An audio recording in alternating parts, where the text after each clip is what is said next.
4월 1일 수요일 정례브리핑을 시작하겠습니다. 오늘 0시를 기준으로 코로나19로 치료받고 있는 환자는 4,155명이며 5,567명이 완치되어 격리 해제되었고 165명이 사망하였습니다. 어제 신규 확진자는 101명이며 격리 해제는 159명이고 안타깝게도 3분이 사망하셨습니다. 고인의 명복을 빌고 유가족분들께도 깊은 위로를 드립니다. 신규 확진자 101명 가운데 65명은 국내에서 확진된 사례입니다.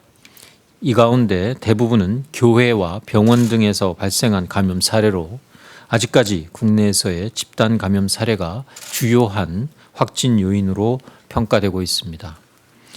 신규 해외 유입 사례는 총 36건으로 검역 단계에서 확진된 사례가 7건, 지역사회 확진 사례가 29건입니다. 3명을 제외하고는 모두 우리 국민입니다. 오늘 국무총리 주재로 열린 중대본 회의에서는 해외 입국자 방역 관리 강화 실행 방안 등을 보고하고 논의하였습니다. 이와 함께 재외국민 귀국 지원 현황과 계획에 대한 논의가 이루어졌으며 이 부분에 대해서는 추후 외교부에서 별도로 설명할 예정입니다.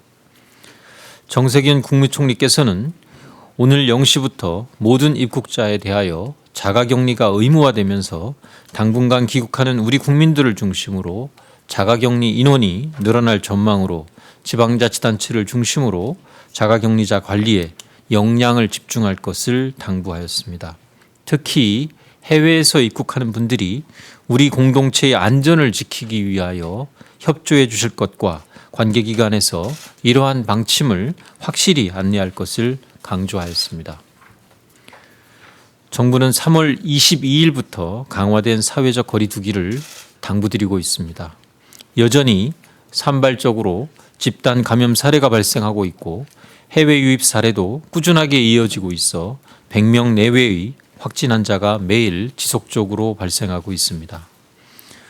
일상과 방역을 함께 실행하는 생활방역 체계로의 전환 시기를 검토하는 것과는 별도로 사회적 거리 두기를 위한 노력이 느슨해지지 않도록 지방자치단체와 협력하여 방역 조치들을 수행하고 있습니다. 사회적 거리 두기의 효과는 조금씩이지만 분명하게 나타나고 있으며 국민들께서도 강화된 사회적 거리 두기에 지속적으로 참여해 주실 것을 요청드립니다.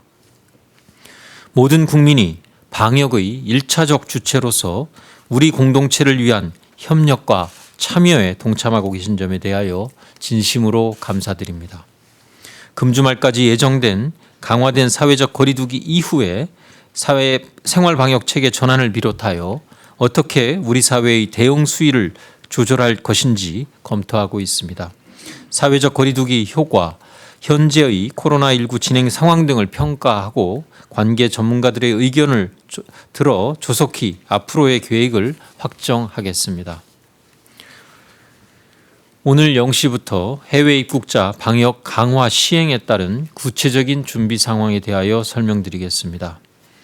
해외 입국자 수는 1월 첫째 주에 80여만 명이 입국하였으나 3월 마지막 주에는 5만 명으로 줄어들어서 93% 가까이 감소하였습니다. 전체 입국자 가운데 우리 국민 비율이 70%를 넘고 있으며 유럽과 미국으로 한정할 경우 90%에 달할 정도로 대다수는 우리 국민입니다. 오늘부터 해외 모든 나라에서 입국하는 모든 입국자는 2주간 격리 대상이 됩니다. 우리 국민과 장기 체류 외국인의 경우에는 자가격리를 받게 되며 일정한 거주지가 없는 단기 체류 외국인은 시설 격리됩니다. 또한 시설 격리 비용은 입국자 본인이 부담하게 됩니다. 세부 시행 방안을 설명드리겠습니다. 출발지의 항공기를 타기 전 단계부터 자가격리와 시설 격리 조치를 안내하고 자가격리 앱을 설치할 수 있도록 안내하여 사전 준비가 행해집니다. 모든 해외 입국자는 검역 단계에서 발열 체크와 건강상태 질문서를 통해 가장 먼저 유증상자를 걸러내고 의료진의 별도 확인을 거쳐서 필요할 경우 진단검사를 실시하게 됩니다. 공항 내 검사는 총 20개의 개방형 선별진료소에서 유증상자, 유럽발 외국인, 능동감시 대상자를 대상으로 실시합니다. 격리 대상자에게는 검역법에 따라 검역소장이 격리 통지서를 발부하고 자가격리자는 자택 도착 시에 관할 시군구청장이 감염병 예방법에 따라 격리 통지서를 추가로 발부합니다. 격리 수칙을 위반할 경우 1년 이하의 징역이나 1천만 원 이하의 벌금이 부과되며 외국인은 강제 출국과 재입국이 금지될 수 있습니다.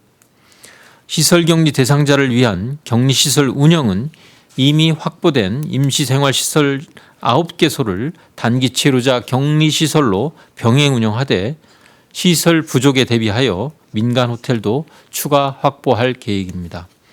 본인 선택에 따른 입국이고 불효불급한 단기 입국을 최소화하기 위하여 격리시설 이용 비용은 자부담하게 됩니다.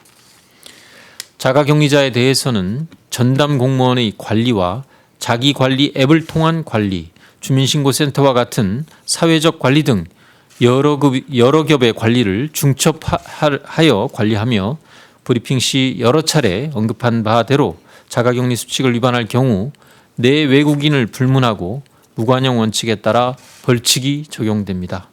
자가격리 수칙 위반은 우리 공동체의 안전을 위협하는 행동임을 유념해 주시기 바랍니다. 중앙재난안전대책본부는 지방자치단체와 함께 코로나19의 해외 유입 방지를 위하여 공항에서부터 자택, 시설까지의 모든 과정에 걸쳐 격리 대상자를 철저히 관리해 나가겠습니다.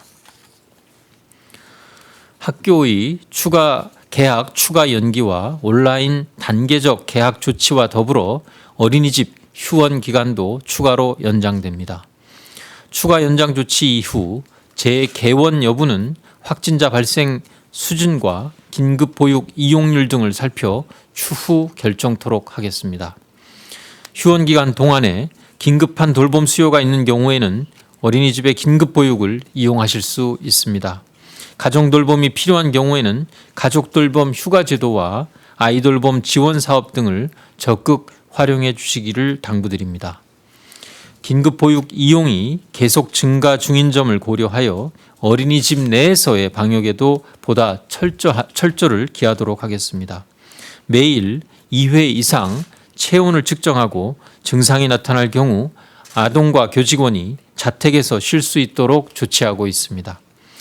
이와 함께 어린이집 내부를 수시로 소독하고 주기적으로 환기를 실시하는 등 어린이집도 감염병 예방으로부터 안전한 환경을 갖출 수 있도록 운영하고 있습니다. 사회복지 이용시설의 휴관 연장에 대해서 말씀드리겠습니다. 지역사회 감염 확산을 차단하기 위하여 지역아동센터, 노인복지관 등 사회복지 이용시설도 휴관 연장을 권고합니다. 사회복지 이용시설은 지난 2월 28일부터 이미 지속적으로 휴관을 권고하고 전국 11여만 개 시설 가운데 99.3%가 현재 휴관 상태입니다. 다만 휴관 기간 중이라 하더라도 시설 종사자는 정상 근무를 하도록 하고 휴관 장기화로 인한 돌봄 공백이 발생하지 않도록 노력하겠습니다.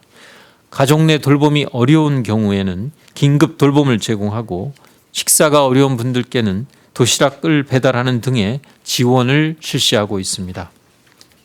한편 대구 경북의 특별재난지역 저소득층 만성질환자들께는 자가 측정용 혈압계와 혈당계를 지급하고 모바일 헬스케어 앱을 활용할 예정입니다. 코로나19 확산으로 의료기관 방문이 쉽지 않으나 기저질환으로 인한 건강 악화 등이 발생하지 않도록 하기 위한 조치입니다. 코로나19의 발생이 확실히 꺾이지 않고 확진자 증가 추세가 정체되고 있어 아직은 안심할 수 있는 상황이 아니며 사회적 거리 두기를 계속 실천해 나가야 할 때입니다. 다만 사람들 사이의 거리는 멀어져도 마음은 가까이 할 필요가 있습니다. 직접 만날 기회가 줄더라도 함께 노력하고 함께 도와가야 코로나19를 이겨낼 수 있습니다. 오늘은 4월 1일로 서양에서 유래한 만우절입니다. 지금은 매우 엄중한 시기입니다. 장난 전화나 잘못된 정보를 수용할 수 있는 사회적 분위기가 아니라는 점을 다시 한번 말씀드립니다. 그보다는 오늘과 같은 기회를 활용해서 평소 뜸했던 가족과 지인들께 연락해서 안부를 묻고 대화를 나누시는 것을 권해드립니다. 어려운 시기일수록 공동체를 위한 나눔과 연대를 지속하고 코로나19 환자와 격리자 등에 대한 차별과 배제가 일어나지 않도록 우리 사회가 유의할 필요가 있습니다. 직접 모이지 않더라도 가족들 또 가까운 분들과 자주 연락하고 마음으로 함께할 기회를 가지시기 당부드립니다.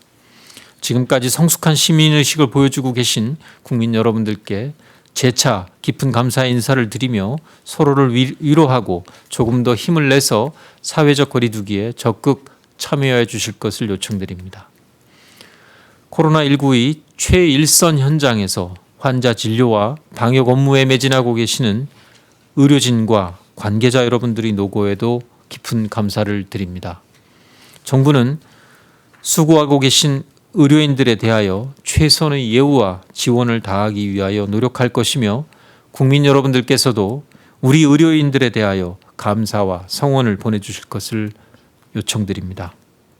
지금까지처럼 국민들께서 방역 당국과 힘을 합쳐 모두 함께 노력한다면 대한민국은 코로나19의 위기를 극복할 수 있습니다.